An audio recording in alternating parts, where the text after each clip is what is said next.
Hello and welcome back to this new edition of News Today. Without delay, let's explore the headlines first.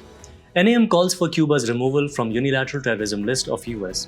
India raised concerns about state-sponsored terrorism in UNSC. Microsoft CrowdStrike outage caused worldwide IT disruption. China's dominance in LiDAR raises national security concerns around the world. GTRI raises concerns about steady rise in India's garments and textiles imports. PM inaugurates 46th annual session of World Heritage Committee at Bharat Mandapam. In our first news, we delve into an important development on the global stage. The Non-Aligned Movement, or NAM, has called for the removal of Cuba from the USA's unilateral list of state sponsors of terrorism. This list includes countries that allegedly sponsor international terrorism and results in these nations facing economic, commercial, and financial coercive measures by the US. Currently, North Korea, Iran, and Syria are also part of this list, along with Cuba. NAM's support for Cuba underscores its significance to the Global South countries.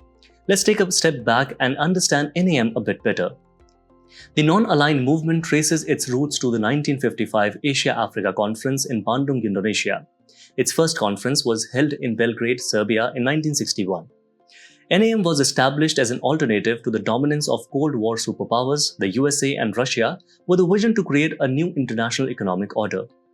Now, what makes NAM still relevant for the Global South today? Firstly, NAM serves as a collective voice representing 120 member countries from the Global South. This unity is crucial in advocating for their interests on the global stage. Secondly, with the Russia-Ukraine war sparking Cold War-like geopolitical competition, non-alignment and peaceful coexistence have become more vital for the Global South. NAM offers a platform for these countries to navigate this renewed power contest without aligning strictly with any superpower. Moreover, NAM allows realist statecraft, providing its members with autonomy in decision-making and the flexibility to act in their best interests. This aspect is particularly significant in the ever-changing dynamics of international relations. Interestingly, other groupings like ASEAN, BRICS, the African Union, and the G77, all predominantly composed of NAM members, have adopted some of NAM's agendas. These include demanding reforms in multilateral institutions, ensuring that collective voice of the Global South is heard and respected. In conclusion, NAM's call for Cuba's removal from the US list of state sponsors of terrorism highlights its enduring relevance and its role in championing the causes of the Global South. In our next news, we turn our attention to a pressing issue raised by India at the United Nations Security Council, that is state-sponsored terrorism. During discussions on cooperation between the UN and the regional and sub-regional organizations in maintenance of international peace and security, Indian representatives voiced concerns about certain countries using terrorism as a tool of state policy. So what exactly is state-sponsored terrorism? This term describes situations where a terrorist group receives support from a state. This support can include funding, training, supplying weapons, or providing safe havens. Why do some countries resort to state-sponsored terrorism? One reason is geopolitical rivalry. For instance, during the Cold War, the US and Soviet Union backed militant groups opposing each other's interests. Territorial grievances are another factor, like Pakistan's support for groups such as Hizbul Mujahideen and Lashkar-e-Taiba. Additionally, ethnic and religious motivations play a role, as seen with Iran's support for groups like Hezbollah in Syria. Now let's explore the implications of using terrorism as state policy. Firstly, it hampers a unified global response, evident in the lack of consensus among UN member states on the Comprehensive Convention on International Terrorism. Secondly, it threatens regional and global security by potentially proliferating nuclear technology and other weapons of mass destruction to terrorist states. Other impacts include religious radicalization and political instability. What steps are being taken to counter this menace? On a global scale, there is the Financial Action Task Force, which acts as a watchdog against money laundering and terrorist financing. UNSC Resolution 1267 establishes sanctions on individuals and groups linked to terrorist organizations. The UN Counter-Terrorism Center promotes international cooperation in the fight against terrorism and supports member states in implementing the Global Counter-Terrorism Strategy. On a national level, India has set up the Financial Intelligence Unit to process and disseminate information on suspicious financial transactions. The Weapons of Mass Destruction and Their Delivery Systems Prohibition of Unlawful Activities Act 2005 is another crucial measure. In conclusion, India's concerns at the UNSC highlight the urgent need for global cooperation to tackle state-sponsored terrorism. Moving ahead, in a recent development, a global IT disruption was caused by an outage linked to Microsoft and CrowdStrike. This outage was triggered by a logic error in a sensor configuration update for Microsoft Windows systems, leading to a system crash. Critical sectors such as healthcare and banking were notably affected. Later, an assessment by the RBI revealed that 10 banks and NBFCs in India experienced minor disruptions due to this worldwide outage. Let's talk about the impact of IT outages on critical services. These disruptions can cause significant economic problems, such as the freezing of financial markets and shutdowns of businesses reliant on cloud services.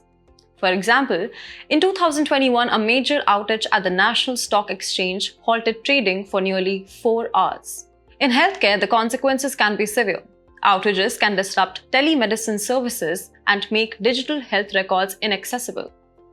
A stark reminder is the 2017 WannaCry ransomware attack on hospitals in the UK, which led to the cancellation of about 19,000 appointments. Government and security are also at risk. For instance, in 2020, there was a cybersecurity breach at the Kundankulam nuclear power plant of NPCIL. Other areas like communication and the energy sector can face breakdowns and disruptions, such as the failure of smart grids. Now, let's look at the vulnerability of digital infrastructure in India. There is a heavy reliance on imported hardware and software, creating supply chain vulnerabilities and security risks. With only 38% of households in India being digitally literate, our large digital footprint is also a concern. Moreover, the lack of adequate backup and redundancy measures make systems more vulnerable to single points of failure. State-sponsored cyber attacks and lack of robust cybersecurity protocols add to these vulnerabilities. What measures are being taken to protect our digital infrastructure then?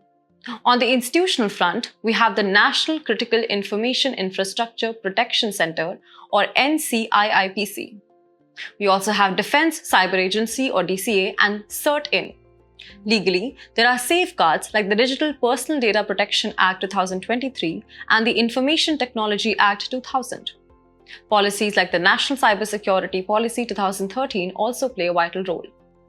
In summary, this recent outage serves as a stark reminder of the critical need to strengthen our digital infrastructure and cybersecurity measures. In our next news, China's dominance in LiDAR raises national security concerns around the world.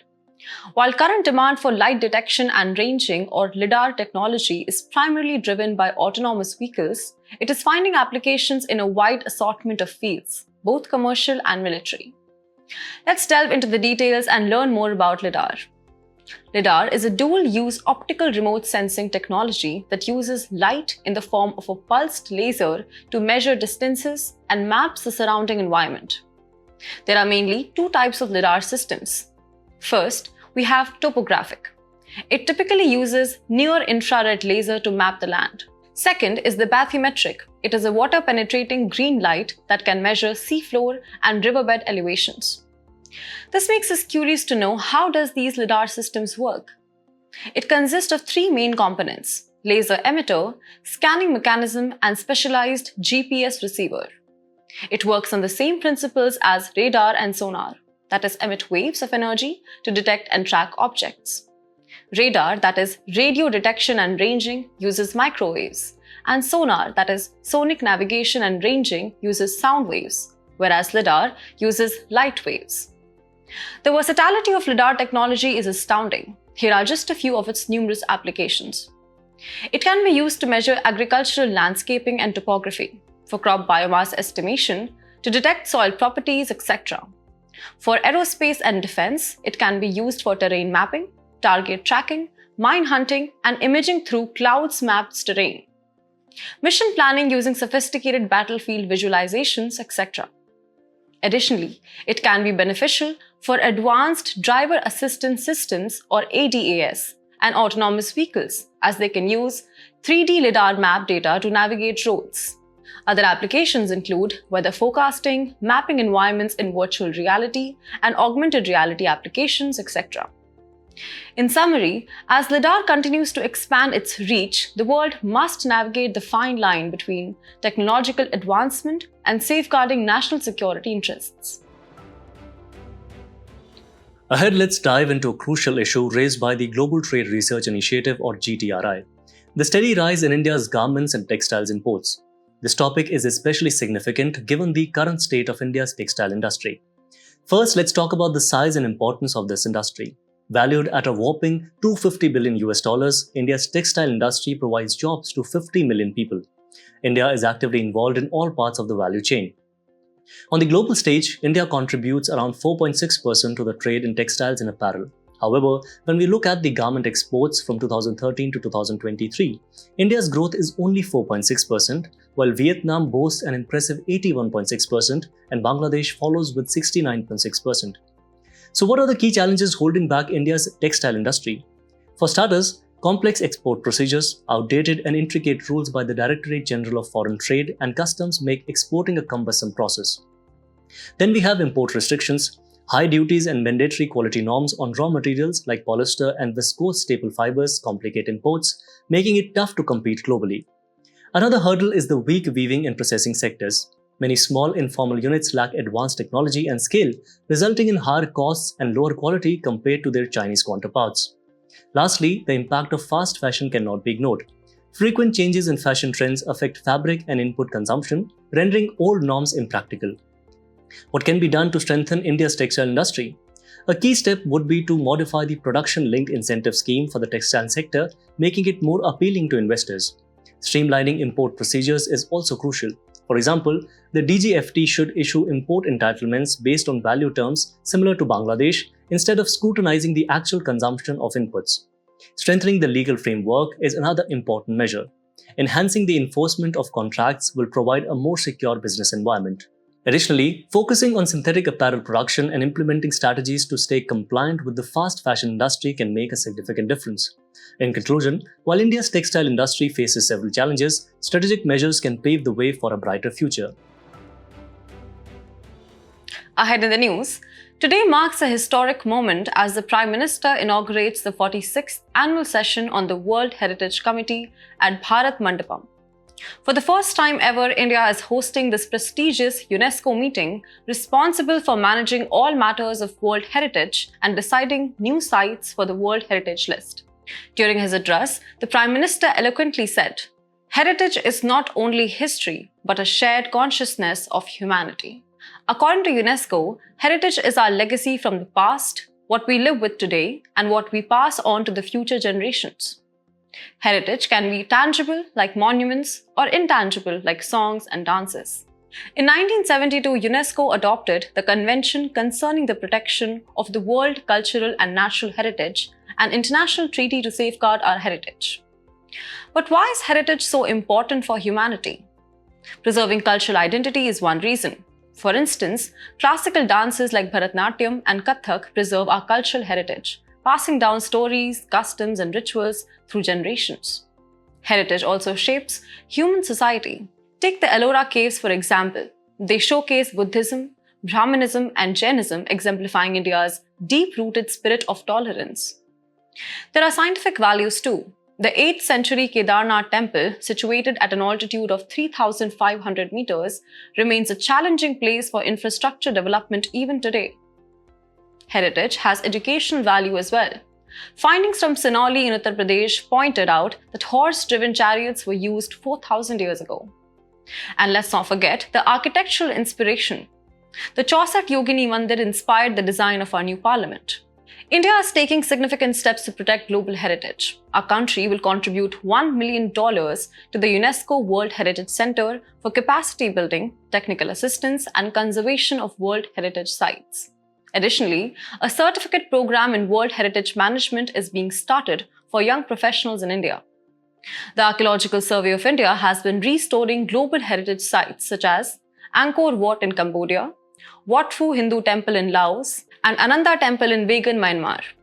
Furthermore, schemes like Hriday, Prasad, Indian Heritage and Digital Space Program, and Project Mosam are all part of India's commitment to preserving our rich heritage.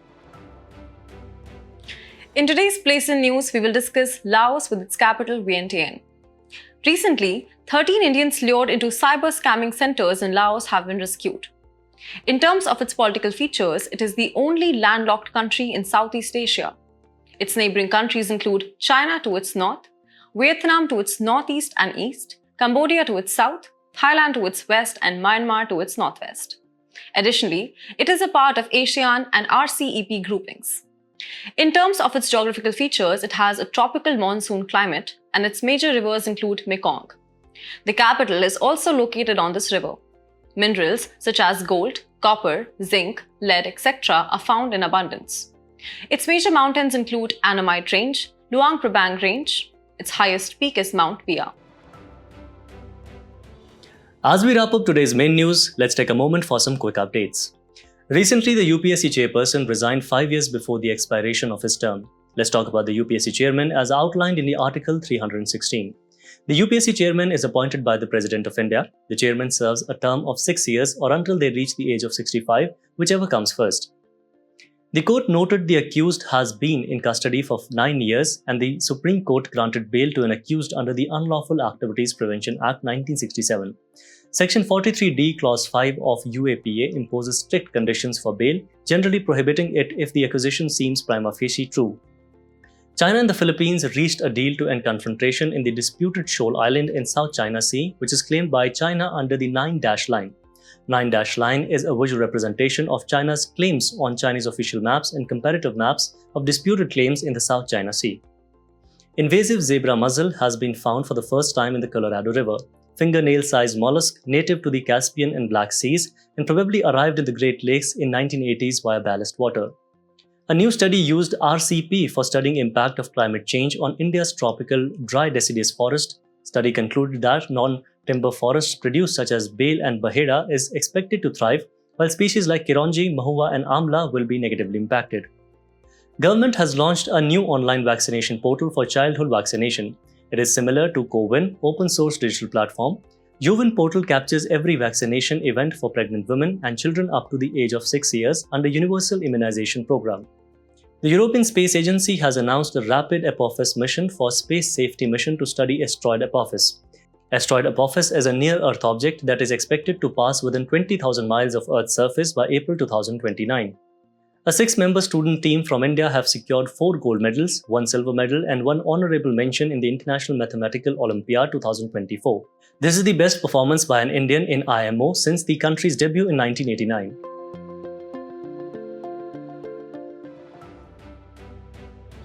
Before we conclude today's bulletin, let's test your knowledge in our segment Test Your Learning.